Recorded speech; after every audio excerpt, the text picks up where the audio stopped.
দেখে মনে হয় যেন গোসলের পরে আমরা যে ধরনের তোয়ালেগুলো ব্যবহার করি একেবারে সেই রকম। আসলে এগুলো গোসলের পরে ব্যবহার করে না। ইতালির সাগরের পারে যে সিটগুলো থাকে ওই সিটের উপরে এই ধরনের তোয়ালেগুলো বিছিয়ে এখানে একটা লাইট আছে। এই লাইটটা সাধারণ কোনো লাইট না, রোদের মাধ্যমে এটাকে চার্জ করা যাবে। এই জিনিসটা আমার কাছে খুবই ভালো লাগছে। এইখানে টোটাল 3টা আছে, একটাকে বের করব। এরকম করেই তো বের হচ্ছে না কেন, বেশি জোরাজোরি করলে আবার ভেঙে যাইতে পারে। আর এইটাকে কোনো একটা গাছের সাথে বা কোনো একটা ওয়ালের সাথে লাগালে বেশি ভালো হয়। এইখানে বাইরে লাগানোর মতো তেমন কিছুই নেই, যার কারণে আমরা এখানে বসেই টেস্ট করব। হঠাৎ করে রাস্তার মধ্যে, একেবারে মাঝ রাস্তার মধ্যে বৃষ্টি শুরু হয়। এমনভাবে বৃষ্টিতে আমার ভিজাইছে, ভাগ্য ভালো যে আমার গায়ে রেইনকোট ছিল, আর নয়তো একেবারে শেষ হয়ে যাইতাম।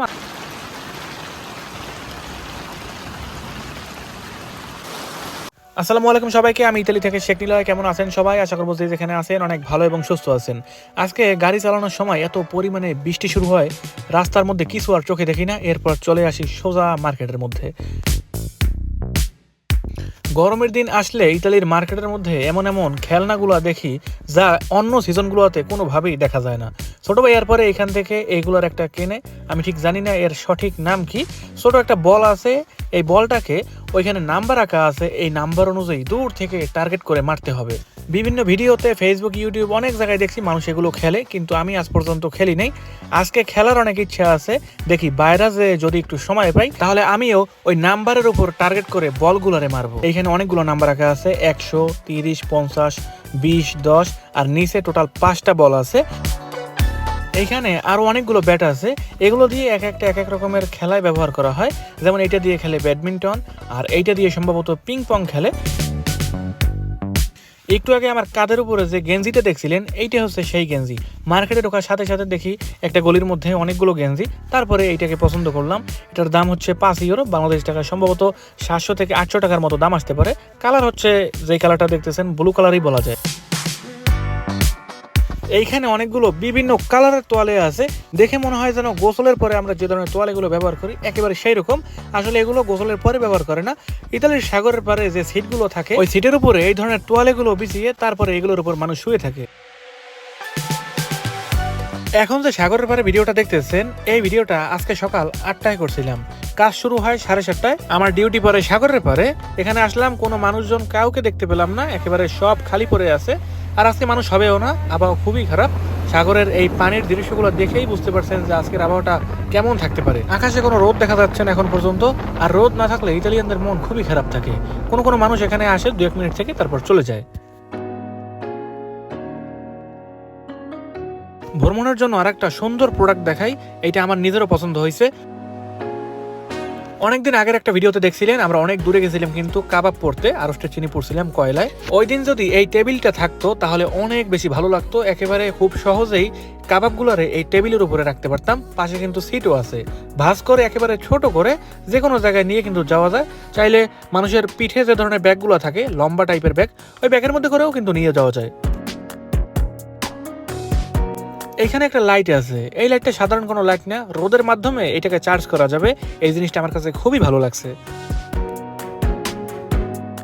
আমি প্রথমে এইটাকে ভাবছিলাম কোনো একটা ভাঙা প্লাস্টিক মনে হয় মার্কেটের মধ্যে রেখে দিছে, পরে দেখি যে এটা সম্ভবত কোনো একটা বালতি হবে।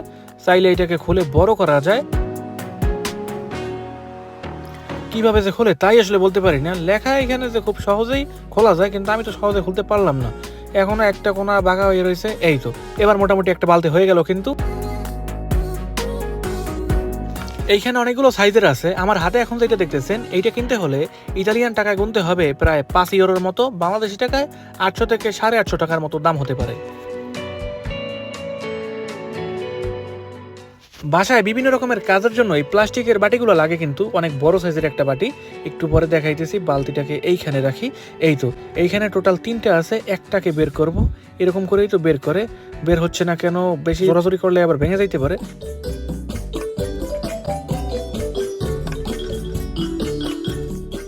অনেক কষ্টের পরে প্রায় বের করতে পারছি, এখন পর্যন্ত পুরোপুরি হয় নাই, আর একটু বাকি আছে। এই তো একেবারে বের হয়ে গেছে। 3টে হাতে নেওয়ার পরে অনেক বেশি ওজন মনে হয়েছে, একটা হাতে নেওয়ার পরে মনেই হলো না যে হাতের মধ্যে কিছু একটা আছে। এইখানে দামটা লেখা আছে 2 ইউরো 30 সেন্ট। আর এইসব দেশে প্রত্যেকটা প্লাস্টিকের মাল হলেও দাম একটু বেশি। আমাদের দেশে হয়তো এটার দাম 1-200 টাকার বেশি ছিল না, কিন্তু 2.5 ইউরোতে বাংলাদেশি টাকায় প্রায় 300 বা 330 টাকার মতো দাম আসতে পারে। কিন্তু আমরা এখান থেকে অন্য একটা কালার খুঁজছিলাম, কিন্তু অন্য কোনো কালার পাইনি, শুধুমাত্র কালো কালারটা ছাড়া। এরপর আমরা এখান থেকে কালো একটাই নিয়ে নিয়েছি।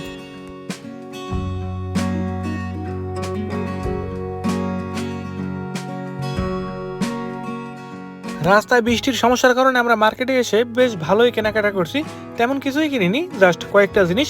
এবার চলেন বাইরে যাই, দেখি বাইরের অবস্থাটা কেমন, কি পরিমাণে বৃষ্টি হয়েছে একটাবার জাস্ট দেখেন। ভিতরেই এতক্ষণ ভালো ছিলাম, বাইরে বের হয়েছি পরে বৃষ্টির ছিটেফোঁটা এখন পর্যন্ত আছে, আর রাস্তার মধ্যে পানি জমে থাকে বিভিন্ন জায়গায়। এইটা একটু সমস্যা, পুরো রাস্তাটা একেবারে পিছলা হয়ে গেছে।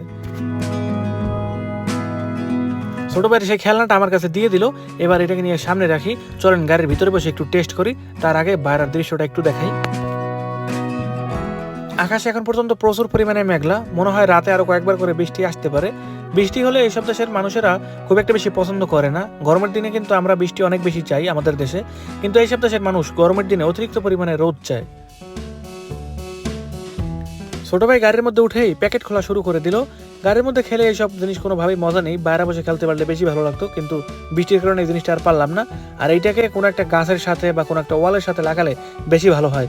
এইখানে বাইরে লাগানোর মতো তেমন কিছুই নেই, যার কারণে আমরা এখানে বসেই টেস্ট করব। আমি প্রথমে ভাবছিলাম এই খেলনাটা কোনো একটা বোর্ড দিয়ে বানানো বা কাঠ দিয়ে বানানো, আসলে তেমন কিছুই না, নর্মাল একটা কাপড় দিয়ে তৈরি করা।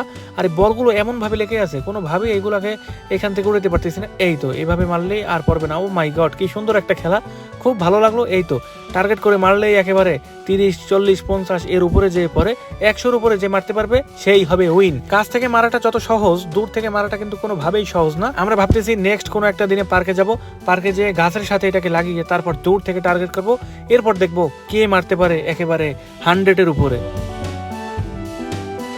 এইখানে তো আমরা অনেক সময় কাটাইছি, আপনাদের সাথে এখন একটা ভিডিও শেয়ার করবো, যে ভিডিওটা আজকে থেকে কয়েকদিন আগের একটা বিকেলে করা। চলেন আমরা সেখানে ফিরে যাই। বাসা থেকে বের হয়েছি, কোনো রকমের বৃষ্টি দেখলাম না। বাসা থেকে বের হওয়ার 5 মিনিট পরেও কোনো বৃষ্টি দেখলাম না। হঠাৎ করে রাস্তার মধ্যে, একেবারে মাঝ রাস্তার মধ্যে বৃষ্টি শুরু হয়। এমনভাবে বৃষ্টিতে আমার ভিজাইছে, ভাগ্য ভালো যে আমার গায়ে রেইনকোট ছিল, আর নয়তো একেবারে শেষ হয়ে যাইতাম। আজকে মনে হয় না আমার কাজে আমি কোনোভাবেই যাইতে পারতাম। প্যান্ট একেবারে ভিজে গেছে সব, উপরের দিক দিয়ে কোনো রকম একটু শুকনো আছে। এরপরে এখানে একটা ঘরের মতো দেখলাম, এইখানে একটু অপেক্ষা করতেছি। ভিতরের গেঞ্জি, মানে যেই জায়গাগুলো দিয়ে পানি ঢোকার মতো জায়গা আছে, সব ভিজে গেছে একেবারে। বাসা থেকে বের হওয়ার সময় দেখছিলাম যে বৃষ্টি আসতে পারে, তবে বৃষ্টি যেই সময় আসার কথা তার আগেই কিন্তু আমি একেবারে ঠিকঠাক জায়গায় পৌঁছে গেছি। দেখেন ভিতরের দিক দিয়ে কি অবস্থা হয়ে গেছে, কোনো রকম শুকনো আছে আর কি। আমি আর যদি 5টা মিনিট আগে এখানে আসতে পারতাম তাহলে আর বৃষ্টিতে ভিজতাম না। একেবারে লাস্ট মানে কয়েক মিনিটের মধ্যে বৃষ্টি এত পরিমাণে শুরু হয়েছে, ভাগ্যটা খুবই খারাপ। এই সাইকেলের মধ্যেও পানি ঢুকছে প্রচুর পরিমাণে। এইখানের যে একটা ছোট্ট টিভির মতো আছে যেখানে আর কি গতি ওঠে, ওইটাও একেবারে ভিজে শেষ। হঠাৎ করে এই মুহূর্তে রাস্তার মধ্যে যে আমাকে বৃষ্টিতে এরকম পাবে তা আমি কখনোই কল্পনা করতে পারিনি। বৃষ্টি আসার কথা আরো আধা ঘন্টা পরে, বৃষ্টি এর আগেই চলে আসছে। যাই হোক, রিসোর্টের একেবারে কাছে চলে আসছি। এখান থেকে আর কয়েক মিনিট দূরে গেলেই রিসোর্টের ভিতরের দিকে যাইতে পারবো। আগের অনেক ভিডিওতে দেখছিলেন যে এইখান থেকে খুব একটা বেশি দূরে না, কিন্তু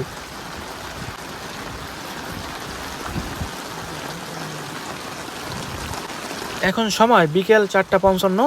5টায় আমার কাজ শুরু হবে, অর্থাৎ 5 মিনিট বাকি আছে। বৃষ্টিতেও তো অতিরিক্ত পরিমাণে পড়তেছে, এখন এখানে অপেক্ষা করবো বৃষ্টি যখন শেষ হবে আস্তে আস্তে করে রওনা দেবো।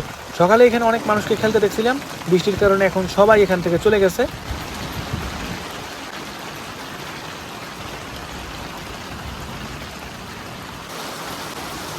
প্রায় 10 মিনিটের মতো দাঁড়িয়ে আছি, কোনো রকমের পরিবর্তন দেখলাম না। আমি এখানে দাঁড়িয়ে থাকতে থাকতে নিচ দিয়ে পানি চলে আসতেছে, উপর দিয়েও পানি পড়তেছে। ওই জায়গায় যদি যাইতে পারতাম তাহলে অনেক বেশি ভালো লাগতো, কারণ ওইখানে পানি শুকানোর জন্য একটা মেশিন আছে, তারপর টিস্যু আছে, অর্থাৎ গায়ে যত পোশাক আশাক যা কিছু ভিজা ছিল সমস্ত কিছু চাইলে শুকাইতে পারতাম। এই দেখেন নিচ দিয়ে কি পরিমাণে পানিগুলো ভিতরের দিকে আসতেছে।